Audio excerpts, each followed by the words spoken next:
पारिजात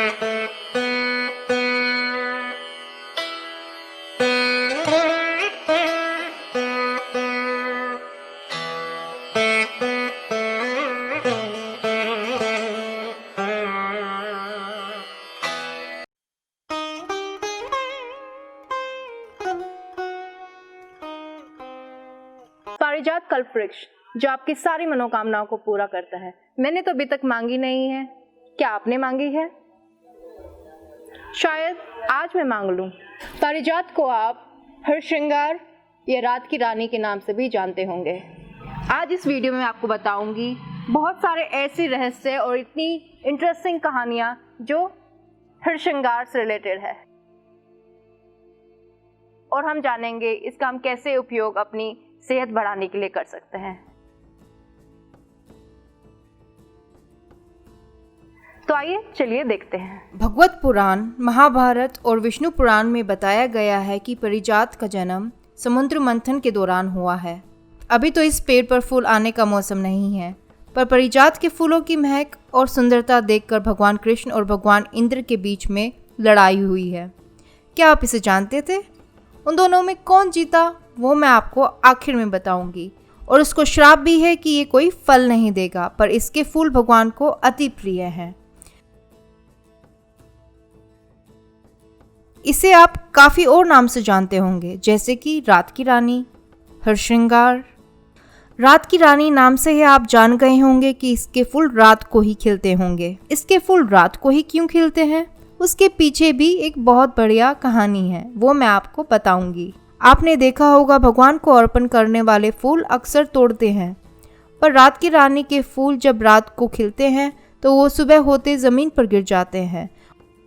पारिजात के 8 से 10 पत्तों का आप सेवन खाली पेट कर सकते हैं और उसे जमीन से उठाकर हम ईश्वर को अर्पण करते हैं। तो बहुत हुआ, अब जानिए क्यों रात की रानी सिर्फ रात में ही खिलती है।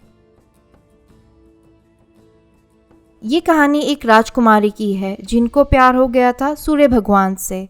इन राजकुमारी का नाम था प्राजक्ता, जिनका विवाह भगवान सूर्य से हुआ तो पर भगवान सूर्य की एक शर्त पर, और वो शर्त थी कि वो उन्हें छोड़कर कभी भी नहीं जाएंगी, चाहे कुछ भी हो जाए। राजकुमारी थी प्यार में, और इस शर्त को हाँ कर उनका विवाह संपन्न हुआ सूर्य भगवान से पतझड़ के मौसम में।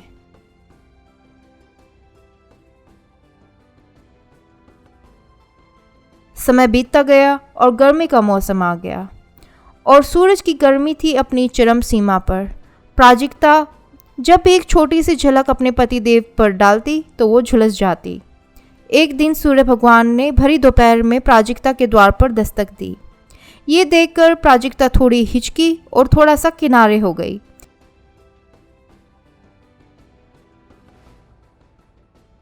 ये देखकर भगवान सूर्य को गुस्सा आया और उनको अपने आप पर कंट्रोल नहीं रहा, और इस दौरान प्राजक्ता झुलस गई और राख बन गई। जब भगवान सूर्य को आभास हुआ कि उन्होंने कितनी बड़ी गलती कर दी, तो सब देवों ने मिलकर राजकुमारी को एक वृक्ष के तौर पर जिंदा किया, जहाँ पर भगवान सूर्य रात को अपनी प्रिय के साथ समय बिताते हैं। तभी तो रात की रानी की फूलों की महक इतनी तेज और इतनी प्यारी होती है, मानो सूर्य भगवान अपनी प्रेमिका से बेहद प्यार कर रहे हो। फूलों पे सुबह सूर्य की पहली किरण पड़ती है और वो जमीन पर गिर जाती है। वैसे एक और वर्जन है इस कहानी का, जहाँ पर भगवान सूर्य ने राजकुमारी प्राजक्ता का प्यार स्वीकार नहीं किया, और ये सब राजकुमारी को सहन नहीं हुआ और उन्होंने खुदकुशी कर ली। उनकी चिता की राख से इस पेड़ का जन्म हुआ, उनके प्यार को साबित करने के लिए। रात की रानी के गिरे हुए फूल दर्शाते हैं उनके आंसू, जो उन्होंने अपने प्रिय सूर्य के लिए बहाए। खैर, आप किसी भी कहानी को माने, पर इस वृक्ष की महत्ता बहुत है और उसको नजरअंदाज बिल्कुल नहीं किया जा सकता। और इस पेड़ को प्यार, भक्तिभाव और निष्ठा का प्रतीक भी माना गया है। और जो कहानी मैंने शुरू में शुरू की थी भगवान कृष्ण और इंद्र के बीच की, उसमें भगवान कृष्ण ही विजय हुए थे, और उन्होंने अपनी पत्नी रुक्मिणी को का वृक्ष अपने पीछे वाले आंगन में लगाने को भी कहा था।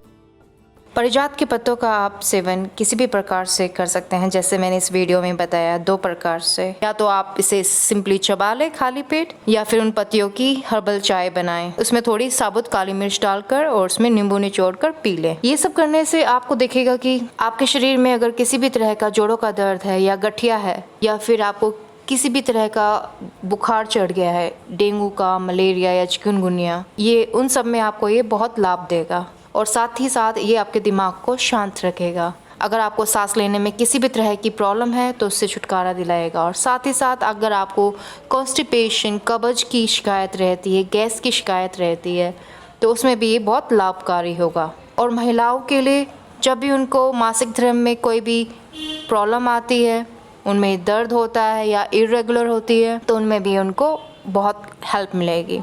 मैं आशा करती हूँ आपको ये वीडियो बहुत ही पसंद आई होगी। इसे ज़रूर लाइक कीजिए, शेयर कीजिए और स्माइल लिविंग हिंदी चैनल को सब्सक्राइब कीजिए। मैं ज्योति खत्री आपको मिलती हूँ अगली वीडियो में।